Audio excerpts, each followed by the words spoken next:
صحابہ نے کبھی قسمیں اٹھا کر حضور کو تسلیاں نہیں دی کہ جی ہم بھی مسلمان ہیں، ہم بھی عاشق رسول ہیں، یہ کہیں بھی نہیں ہے۔ ہاں منافقوں کو یہ قسمیں اٹھانی پڑتی تھیں، اور اللہ رب العالمین نے سورہ منافقون جو ہے فرمایا اذا جاءک المنافقون قالوا نشہد انک لرسول اللہ، جب منافق آپ کے پاس آتے ہیں تو وہ کہتے ہیں کہ ہم گواہی دیتے ہیں کہ آپ اللہ کے رسول ہیں۔ بھائی کلمہ پڑھنے کے بعد پھر حضور کو وضاحت کیوں دینی پڑی؟ آج بھی جس سے بات کرو کہتا ہے الحمدللہ میں بھی مسلمان، الحمدللہ میں بھی عاشق رسول ہوں۔ میں نے کہا تجھ سے یہ بات پوچھی کسی نے نہیں۔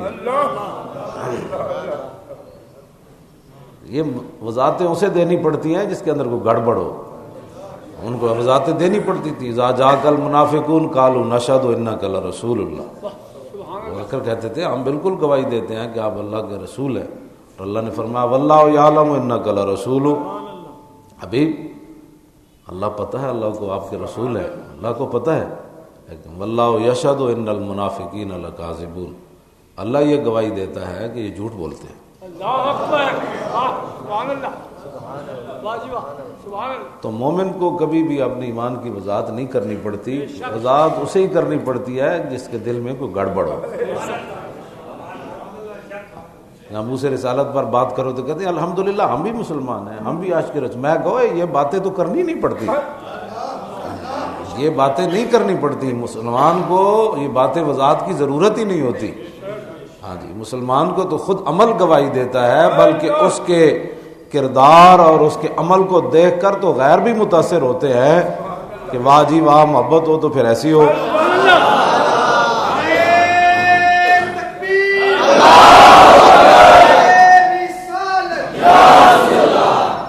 مومن کو وضاحت نہیں کر دینی پڑتی۔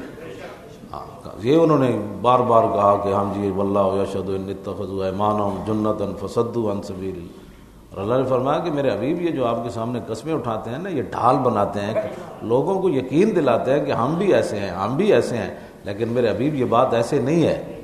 وَإِذَا قِيلَ لَهُمْ تَعَالَوْا يَسْتَغْفِرْ لَكُمْ رَسُولُ اللَّهِ لَوَّوْا رُءُوسَهُمْ وَرَأَيْتَهُمْ يَصُدُّونَ وَهُمْ مُسْتَكْبِرُونَ، اور جب ان کو کہا جاتا ہے کہ چھوڑو ساری باتیں، ہمیں وضاحت نہ دو، چلو حضور کی بارگاہ میں چلیے، تو لَوَّوْا رُءُوسَهُمْ، پھر اتھے سر مار کے کہتے ہیں اتھے نہیں جانا، اتھے نہیں جانا۔ تو یہ باتیں آج بھی مسلمان جی ہم بھی الحمدللہ عاشق رسول ہیں، میرا پیو دادا بھی بڑا عاشق رسول سی، اور داتا صاحب بھی جاندا سی۔ میں کہا یہ معیار نہیں ہے، معیار ہے کہ حضور سے پیار کتنا ہے، سبحان اللہ، حضور سے محبت کتنی ہے۔ ہاں جی، صحابہ کو یہ وضاحتیں نہیں کرنی پڑی، بالکل میں نے نہیں پڑھا کہ ظاہر حدیث میں نہ الحمدوں سے لے کر والناس تک۔ ہاں اللہ رب العالمین نے ان کو یہ فرمایا کہ جو آ کر قسمیں اٹھاتے تھے کہ قسمیں اٹھانے کی ضرورت نہیں ہے، حضور کے سامنے اپنے یقین دہانیاں کرانے کی ضرورت نہیں ہے۔ وَإِذَا قِيلَ لَهُمْ آمِنُوا كَمَا آمَنَ النَّاسُ، جب ان کو کہا جاتا ہے کہ ایمان لاؤ ایسے جیسے ابو بکر و عمر عثمان ایمان لے آئے، ایسے ایمان لے آؤ، قسمیں کیوں اٹھاتے ہو، کیا ضرورت ہے تمہیں قسمیں اٹھانے کی، ایسے ایمان لے آؤ جیسے ابو بکر و عمر عثمان۔ تو قالوا انؤمن كما آمن السفہاء، کیا ہم ایسے ایمان لے آئیں جیسے بے وقوف ایمان لے؟ یہ قرآن ہے۔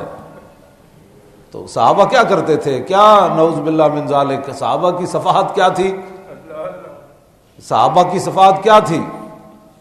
بلکہ حضرت دہیہ کلبی جب نجاشی کے پاس پہنچے حضور کا خط لے کر، تو اس نے کہا کہ آپ کے نبی کو جب ہجرت کے لیے جانا پڑا تو آپ کے نبی نے ان کے خلاف دعائے جلال کیوں نہیں کی مشرکین مکہ کے خلاف؟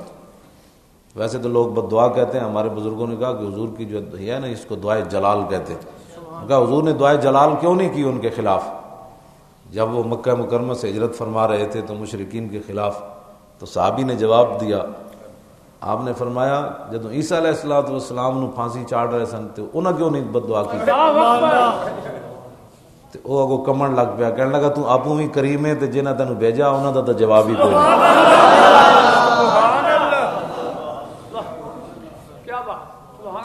صحابہ کی دانائی تو غیر بھی جو ہے وہ، اور آج بھی جو ہے وہ لوگ صحابہ کی ایک ایک ادا جو ہے اس پر وہ صحابہ کو انہوں نے صفی کہہ دیا کہ یہ تو صفی ہے۔